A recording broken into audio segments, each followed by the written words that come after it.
Let's start. Today we will see how to plot a table with vertical headers in HTML. In the body tag, we have a table tag.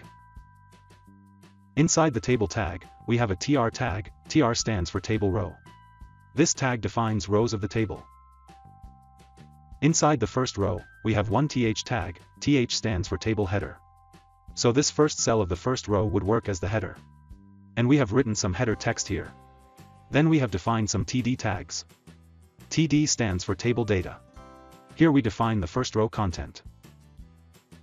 Similarly, we implement the second and third rows.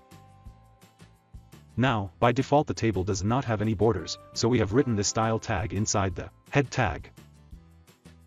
Here we have defined the border for the outer layer of the table, the header row, and the data rows. Let's run this code in a browser.